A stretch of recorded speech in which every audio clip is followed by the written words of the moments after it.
Good evening and welcome to the Week in Review. I'm Paris Schutz. We'll be joined by our Week in Review guests in just a moment, but first, some of today's top stories. 2 people are dead after being shot and killed outside of Benito Juarez High School on the city's southwest side. In all, 4 people were shot around 2:30 this afternoon outside the school.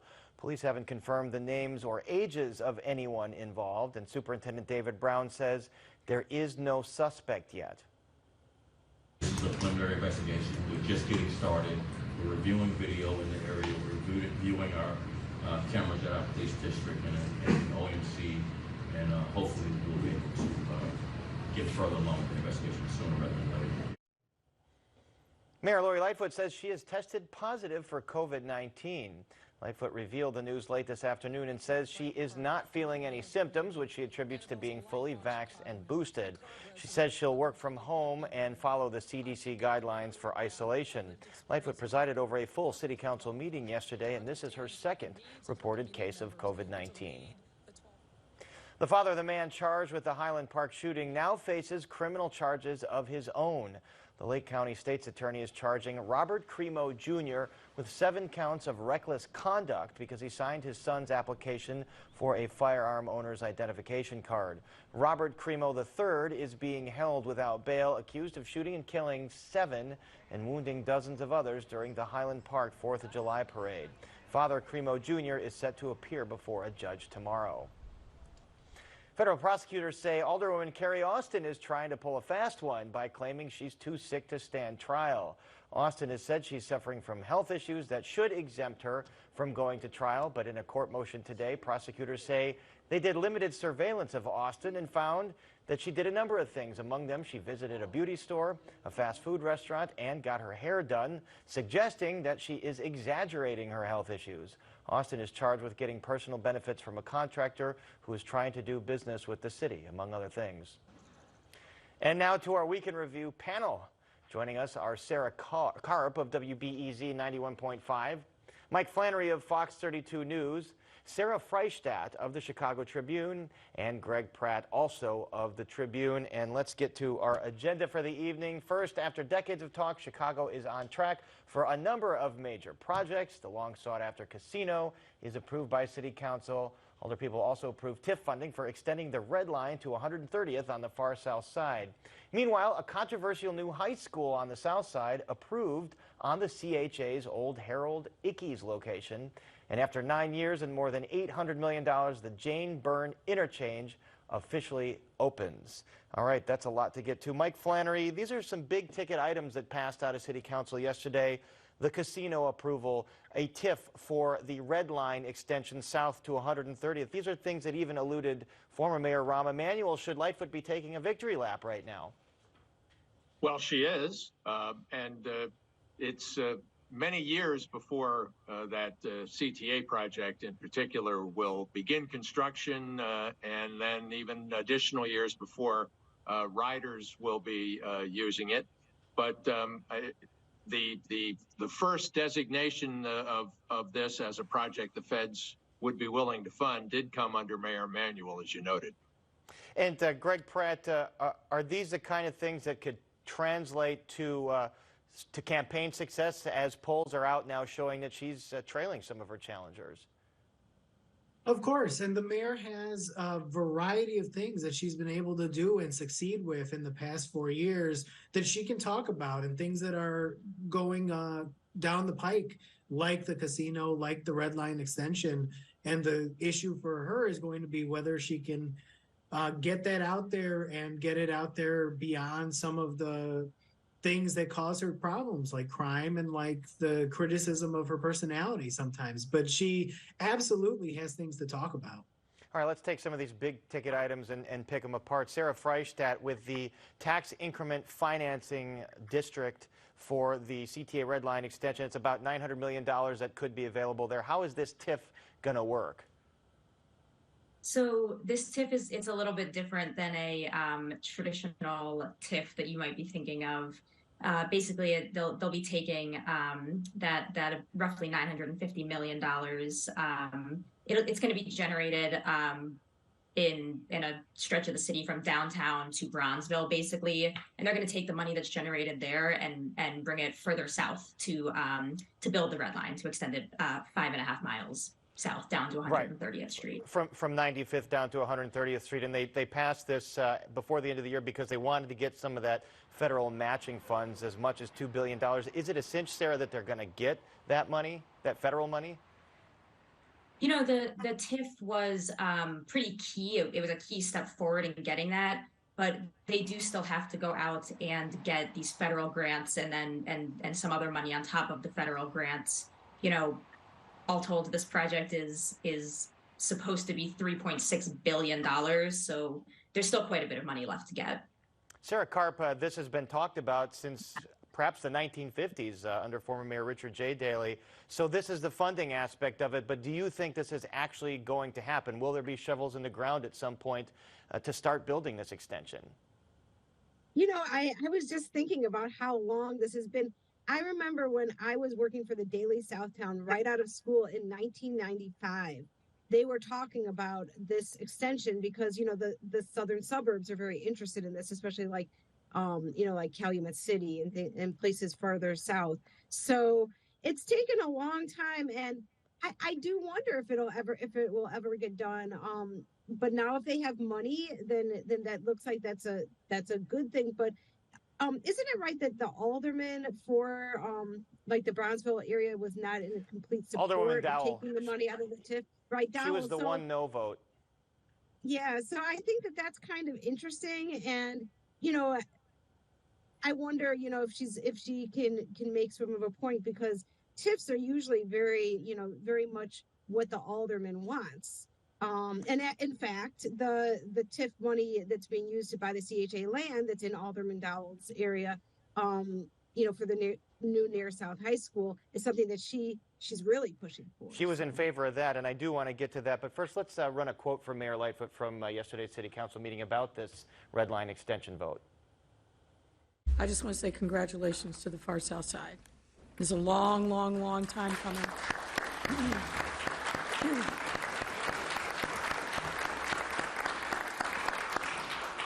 It's absolutely needed. Again, so what's approved is this tax increment financing district. We haven't seen official plans drawn up actually to extend the Red Line or what date this might begin. Mike Flannery, City Council also approves the casino plan. Is it a cinch now that it's going to get approval from the gaming board, because that is the last step? Well, I think in the end that it will get approval. I wouldn't say it's a cinch. I think that Bally's will face some tough questions. I don't think, and again, we're looking at a transition potentially in the mayor's office. Should Lori Lightfoot win re-election, it would certainly strengthen the case for Bally's. I think there are potential slips twixt cup and lip here, as Shakespeare once wrote, but I think in the end they're going to win the state's approval. Greg Pratt, I don't have a Shakespeare quote to provide you with this question, but I want to ask you, Brendan Riley brought up the fact that Bally's is leveraged with a whole lot of debt here. Is there a chance that the city could wind up with like a half-finished eyesore?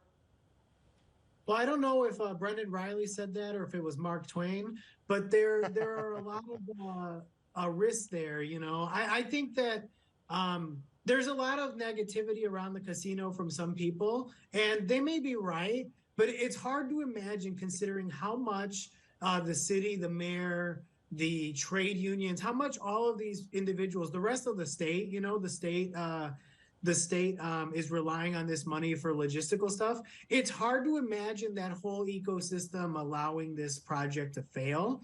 But I guess it's possible, and it would be a Hindenburg level collapse. You know, I'll quote, "Oh, the humanity," you know, if it does. All right, let's see what other quotes we can throw into this broadcast. Sarah Karp, you brought up the approval of a new high school on the south side on CHA land, just east of Chinatown. How did this vote come down? So, you know, only 5 aldermen voted against it, but at the same time, there's a lot of opposition in the community, and I think one thing that's really interesting here is that in some ways, this project, which is this $8 million for the TIF has been approved, but it hasn't been completely approved by Chicago Public Schools. There's still some more steps to take. But I think it's an interesting thing because a lot of the Black community in Bronzeville and a little further south are not in support of this near South High School. You hear a lot of people say that they're very concerned that the nearby schools, which are Phillips and Dunbar, will be negatively affected by this new school. And also the CHA residents have come out, a group of them have come out very much against allowing this land to be used for a school. They say they don't trust that enough affordable housing or the promised affordable housing will be built at all. And then there's the other part of this, Sarah. There's the other part, the State Representative Teresa Ma saying that she is going to cut off $50 million in state subsidies for this school. Is that going to hinder its ability to get built? And not only that, but yes, I mean, if she doesn't come through with it, but also this week, the CPS officials very, very subtly at the committee hearing on this, upped the price from all summer and through September when it was when a part of it was passed by the Chicago Board of Education. It was said it was a $120 million project, of which $50 million was coming from the state. Now that $50 million is in question, and now it's a $150 million project. And so, it's getting more and more expensive. And I really think that there are a lot of questions. This is a school system that is, has many underutilized schools and is facing sort of financial cliff, according to all the people that have looked at it. So, this is the other thing to keep in mind, that the school district leverages bonds in order to build. And so when you say it's $150 million and it, might be more because over time these things tend to grow, you're leveraging a lot of money, which is, debt that gets compounded year and year and years in the future. So, I think this is Mayor Lightfoot really playing to, people in the South Loop, people in Chinatown, and also the West Loop. Wildly enough, parts of the West Loop are supposed to be in the boundary for this new high school, which is, way farther away than many other high schools. Yeah, that would be a long commute. But Greg Pratt, isn't there an element of racial politics here? Advocates in Chinatown have long wanted a high school in Chinatown with Chinese language services and things like that. This is not necessarily within Chinatown and would serve more of an African-American population. Is this kind of undergirding the debate here? Yeah, you can't ever get race out of Chicago politics. It's always a part of the discussion, and that's sometimes it's quiet, sometimes it's not. But in this case, that's an issue too. All right. Well, let's talk about.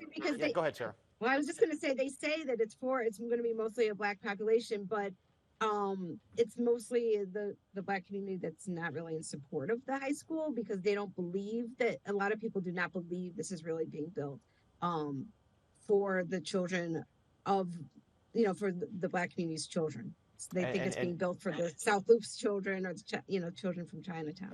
And you mentioned the other high schools that are around there. All right, let's talk about the Jane Byrne interchange, Sarah Freistadt. After 8 or 9 years, is it actually done? I know the governor held a press conference saying, "Yeah, that's it. Let's cut the ribbon. It's all over." But I kind of feel like it's never going to be done. It's hard to imagine that it might ever be done. But I guess the big parts, the vast majority of it is, yes, it is done. All of the lanes, all of the exit ramps, all of that has reopened as of today. There is still, I would say some odds and ends, like some paving, some landscaping, some painting. Some of that will be going on through the winter and the spring, but lanes of traffic are all reopened. And because this is a big project in Chicago, Sarah Freistadt, there were significant cost overruns, as we kind of anticipated there would be. How big are those overruns? So the current price tag is it's over $806 million. That is it's about $270 million over budget, a pretty significant overrun. All right, and this is what all motorists want to know, Sarah.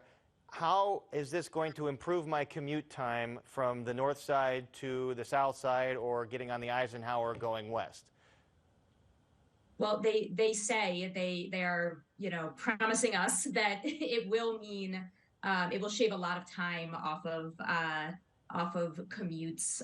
Obviously, just having all of those construction cones and lane closures, having all of that gone will be a relief. They also say that it is going to make that whole interchange a lot safer to drive on. Some of those ramps, were back in the 50s and 60s when they were built. They're built pretty steep. They're sharp curves, and so they've kind of smoothed a little bit of that out.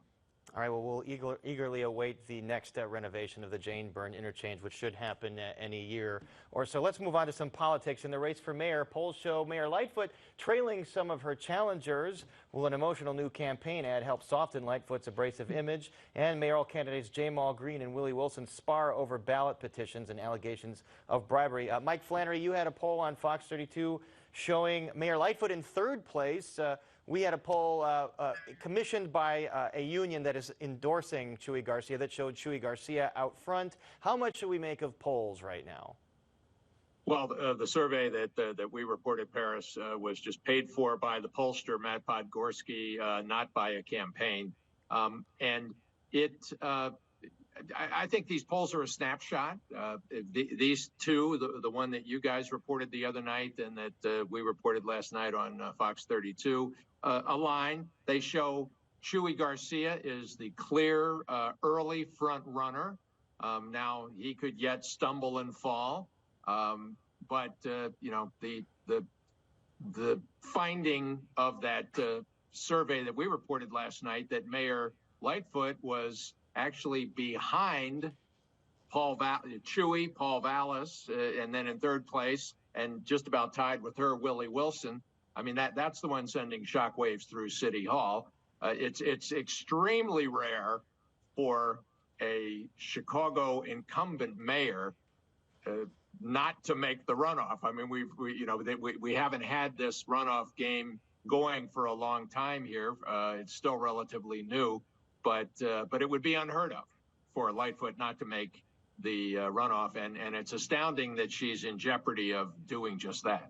And Greg Pratt, it seems like a lot of the challengers are treating Garcia and Lightfoot as the front runners. They were dinging the two of them for their ties to the fallen crypto dude, Sam Bankman-Fried. Remind us, first of all, what those ties are. Well, the disgraced crypto king, he allegedly was defrauding people and stealing money, and he had given billions of dollars worth, and he had given six-figure donations to Chuy Garcia, and he had done an event, or his company had done an event with the city, and so both of them are facing some heat there. And on the front runner situation, Chuy Garcia and Mayor Lightfoot are the front runners because they're the best known and they have resources, they have notoriety. But anybody who counts them in or out at this point forgets that, there's a lot of time left for other candidates to grow and to make their move. You're going to see someone like Brandon Johnson start to spend his money. You're going to see Cam Buckner and Sophia King work pretty hard, and you're going to see the mayor fight back. And every time that people talk about how the mayor is done or how she's in trouble, which she is in trouble, but when people talk about that, she's going to fight back, and that will make a difference.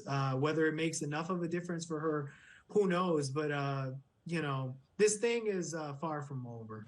And the two of them, Garcia and Lightfoot, didn't necessarily fight back at a campaign forum this week on the Northwest Side put on by a progressive group. They were no-shows there. Sarah Karp, does it look like they're running some kind of rose garden strategy here off the bat?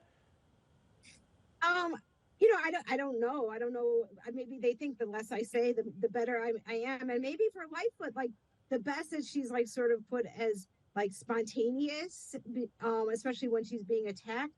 It might be good for her not to be responding, because sometimes she can respond a little sharply, and that might, change that image that she's trying to put out. You know, she's trying to change her image right now from being sort of sharp tongued to being, you know, warm and fuzzy. So. And speaking of changing her image, she put out an ad this week that does purport to show her softer side. Let's take a look.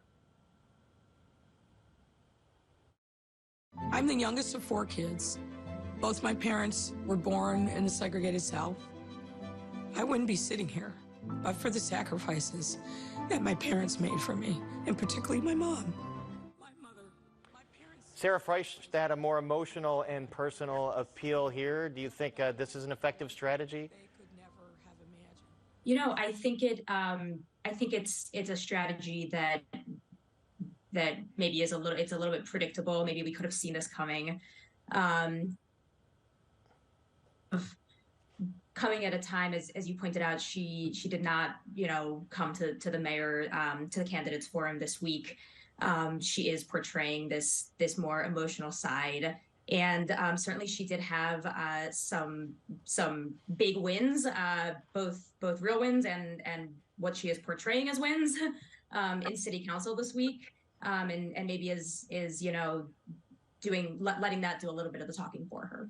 I think I think, Paris, this was her version of Mayor Rahm's sweater commercial. I was just going to say that, Mike, and I think from here on out, we have to refer to this as the Rahm sweater strategy.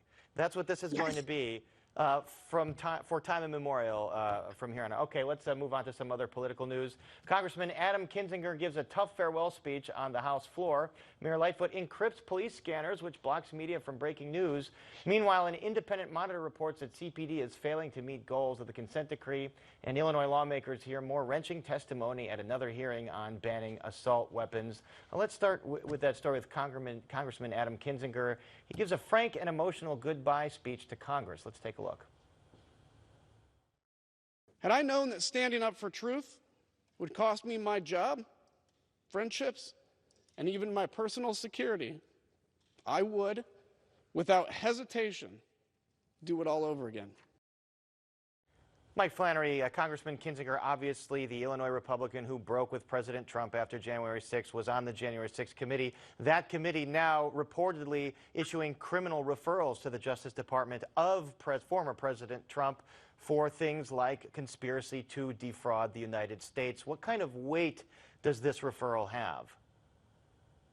Well, I don't think that Merrick Garland in particular, the pride of Niles Township up there in the north suburbs, wants to be seen as influenced politically. But the weight that this would carry when next week, apparently it's going to be unveiled by the committee, it will come with the public. Laying out the case, we saw Congressman Kinzinger in media interviews has said that he believes President Trump absolutely committed crimes. That's going to be important. And a piece that I think we may be talking about in years to come, or perhaps next year even with Kinzinger, is what's he going to do next? Former Congressman Dan Lipinski has told me that Kinzinger's reached out to him. He was a Democrat, a conservative Democrat, who lost a seat for not being, within the mainstream of the Democratic Party, allegedly. They're going to try to. Kinzinger's in thinking about some sort of third force, maybe not a third party, but a third force in U.S. politics. Some kind of centrist force, perhaps, because as you mentioned, Lipinski was more centrist, especially on social issues. He was famously anti-abortion. Greg Pratt, I want to move back local. This plan to encrypt police scanners in real time. So what that means is regular folks or members of the media will not be able to hear police calls as they do now. And sometimes if you're in the media, you hear the police scanner, you can get your crew over to the scene of the crime. What's the ultimate effect of this going to be here, encrypting these communications? Well, it's taking public transparency in the city of Chicago back 30 years. It's really unfortunate and regrettable because the media in particular, and even citizen scanner enthusiasts, they get information out there that's critical, that sometimes saves lives, that can help hold people accountable. And the city keeps making arguments that are rhetorical sleights of hand. They're not intellectually valid or in my view, particularly honest. You know, they talk about things like, you know, people interfere with the scanners, or we don't want criminals to know what's going on, which does not explain why you wouldn't allow the media to access it, you know, which is a separate matter than like a guy in a van. But this is really bad. This is bad for the public. I know a lot of journalists are pushing back on this, but it does appear that the mayor is pushing forward with this plan to encrypt these communications. We are out of time, but our thanks to Sarah Karp, Mike Flannery, Sarah Freistadt, and Greg Pratt. Thank you all so much, and that is our show for this Friday night. And now for the Week in Review, I'm Paris Schutz. Thank you for watching. Stay healthy and safe, and good night.